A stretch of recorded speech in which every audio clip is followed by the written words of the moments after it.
ஆரம்பத்திலேயே. அதுக்கப்புறம் பார்த்தா காமாவோட பிசினஸ் பிடிக்காத ஒருத்தானா காமாட்ட இருக்கிறது எல்லாத்தையுமே கொள்ளை அடிக்க சொல்லியிருக்கான். அதே மாதிரி இவங்களும் மைதமணிக்கு உங்களோட பாஸ் யாருன்னு கேட்க இவனும் வாய் விட்டு சொல்லிடுறான் காலரை பத்தி உங்களுக்கு தெரியாதான்னு. அதுக்கு இதுங்களும் எங்களுக்கு தெரியாது, மிட்கராஜ்யத்துல ரொம்ப பெரிய பிசினஸ் மேனும் நாங்க நினைச்சிட்டு இருந்தோம், ஆனா இப்படி பண்ணுவாருன்னு நாங்க கொஞ்சம் கூட எதிர்பார்க்கல. பாக்குற யாருமே நல்லவங்க நீங்க சொல்லிட முடியாது, எல்லாருக்குமே டார்க் சைடுன்னு ஒண்ணு இருக்கு இப்படின்னு இவன் சொல்லுவான். டக்குன்னு அவனோட டோனியை மாத்தி எங்களுக்கும் எந்த டிஃபரெண்ட் இல்லன்னு சொல்றா. பார்த்தா ஆல்பாவே அந்த இடத்துக்கு நேரடியா வந்து சம்பந்தப்பட்டவனுங்களே வாக்குமூலம் கொடுத்துட்டானுங்கன்னு சொல்றா. இவனும் பிளாக் கலரான்னு சொல்லிட்டு பயத்தோடய பாத்துட்டு இருக்க. அடுத்து இனி இவனோட கதை முடிஞ்சிருது. அப்படியே ஆல்பாவை நம்ம கொஞ்சம் கொஞ்சமா அவனோட ரேங்க்ஸ் எல்லாத்தையும் குறைச்சிட்டு இருக்கனால கல்ட்டோட கூடிய அண்டர் கவுண்ட்ல இருக்கிற அவனுங்க எல்லாரும் கண்டிப்பா வெளில வருவானுங்க. அப்படி வெளில வரதுனால கண்டிப்பா வார ஆரம்பிக்க போகுது இப்படின்னு ஆல்பா சொல்லுவோம். அப்படியே அங்க சீன் கட் பண்ணி ஹீரோட ஃப்ரெண்ட்ஸ் என்னன்னா இதாண்டா நியூ ட்ரெண்ட், இதுக்கப்புறம் இந்த மாதிரி போட்டாதாண்டா பொண்ணுங்களுக்கு எல்லாம் பிடிக்கணும் பேசிக்கிட்டு இருக்கிறானுங்க.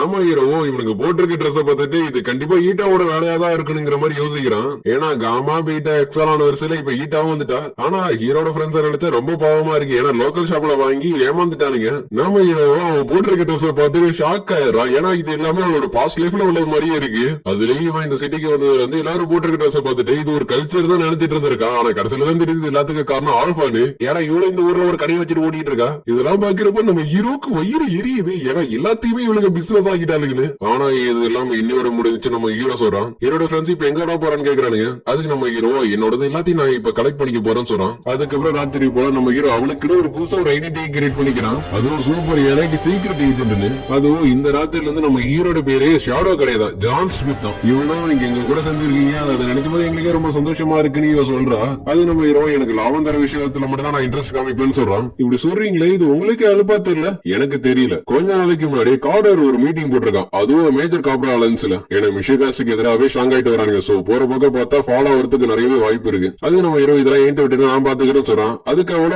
எல்லாம் பண்ணுங்க ஆனா கொஞ்சம் கேர்ஃபுல்லாவும் இருக்குன்னு சொல்றான். ஏன்னா மேஜர் கார்பரேட் அலைன்ஸ்ல கார்டருக்கும் மேல ஒருத்தர் இருக்கான், ஏன்னா அவன் அண்டர் கிரவுண்ட சேர்ந்தவன். அப்படி நம்ம ஹீரோ ட்ரெயினை விட்டு இறங்குறப்ப நம்ம ஹீரோட்ட இன்னொரு கேள்வியும் கேட்கிறா. அதுக்கு நம்ம ஹீரோ ஏதாச்சும் பிரச்சனை நினைச்சுன்னா அழிச்சு விட்டு மறுபடியும் உருவாக்குவேன்னு சொல்றான். அதுக்கப்புறம் அடுத்த நாள் நம்ம ஹீரோட ஃப்ரெண்ட்ஸ் என்ன பை ஒன் கெட் ஒன்லயே 50% டிஸ்கவுண்ட்லயும் கிடைக்கிறது எல்லாத்தையும் வாங்கிட்டு இருக்கிறானுங்க.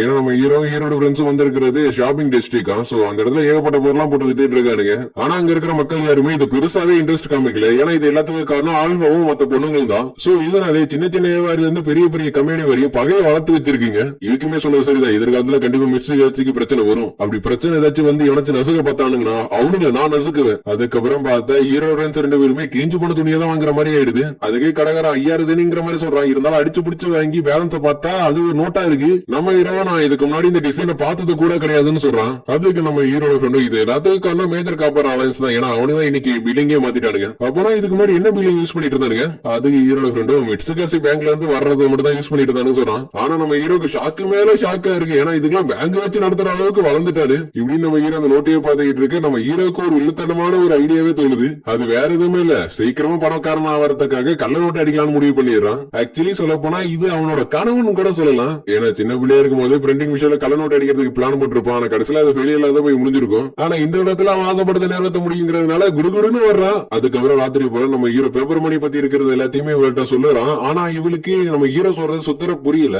நல்லா கேளு, காயினும் நோட்டும் ரெண்டும் ஒண்ணுதான். இருந்தாலும் உனக்கு இன்னும் புரியுற மாதிரி சொல்லணும்னா உன்கிட்ட 10,000 நீ காயின் இருக்குன்னு வச்சுக்க, அதே நீ பேங்க்ல டெபாசிட் பண்ற. பேங்க் காரனும் உனக்கு 10,000 இருக்கிற ஒரு நோட்டை கொடுப்பானுங்க. அந்த நோட்டை வச்சுக்கிட்டு உனக்கு தேவையான பொருள் எல்லாத்தையும் நீ வாங்கிக்கலாம். சொல்ல போனா யார் அதிகமான வீட்டை தூக்கிட்டு போறது, அதனாலதான் எல்லாரும் நோட்டுக்கே மாறினாங்க. இவ்வளவு இதை ஆரம்பிச்சு வச்சது மிட்சுகோசி தான். அவங்களாலதான் கொஞ்சம் கொஞ்சமா இது எல்லாமே பரவ ஆரம்பிச்சுன்னு சொல்றான். ஏன்னா கடன் கொடுத்து கடன் வாங்குறதுக்கு எல்லாரும் இதை யூஸ் பண்ண ஆரம்பிச்சிட்டாங்க. இதனால தங்கத்தோட மதிப்பு ஒண்ணு இல்லாம போயிடுச்சு. நம்ம ஹீரோ இந்த 2 நோட்டை அவள்கிட்ட கொடுத்துட்டு இந்த 2 நோட்ல ஏதாச்சும் வித்தியாசம் இருக்கான்னு கேக்குறான். அதுக்கு அவள் அந்த நோட்டை பார்த்துட்டு இதுல ஒரு இதுல வாட்டர் மார்க் இல்லன்னு சொல்றான். நம்ம ஹீரோ இப்ப நான் என்ன சொல்ல வரேன்னு உனக்கு புரியுதான்னு கேக்குறான். அதுக்கு அவளை நீ ஃபேக்கான நோட்டை தானே அடிக்க போறீங்க? ஆமா, நான் ஃபேக்கான நோட்டை அடிச்சு பெரிய பணக்காரனா ஆக போறேன். அதுக்கு இவ்வளவு இதுக்கு வாய்ப்பே இல்ல, ஏன்னா இப்பதான் ராயல் கேபிட்டலே கொஞ்சம் கொஞ்சமா பழக்கத்துல போயிட்டு இருக்கு. அப்படி இருக்கிறப்ப நம்ம நிறைய கள்ள நோட்டை அடிச்சா கண்டிப்பா எல்லாருக்கும் தெரிஞ்சிடும், அதனால கொஞ்சமா அடிக்கலாம்னு சொல்றா. அதுக்கு நம்ம ஹீரோ நான் கொஞ்சத்துக்கு முன்னாடி உனக்கு சொன்னது எதுவுமே புரியலையான்னு கேக்குறான். அதுக்கு அவளும் நம்ம ஹீரோ சொன்னது எல்லாத்தையும் யோசிச்சு பார்க்க அப்பதான் நம்ம ஹீரோட பிளானே அவளுக்கு புரிய வருது. ஆனா அது தப்பா வருத்திக்கிட்டு நம்ம ஹீரோட்டே அந்த விஷயத்த சொல்ல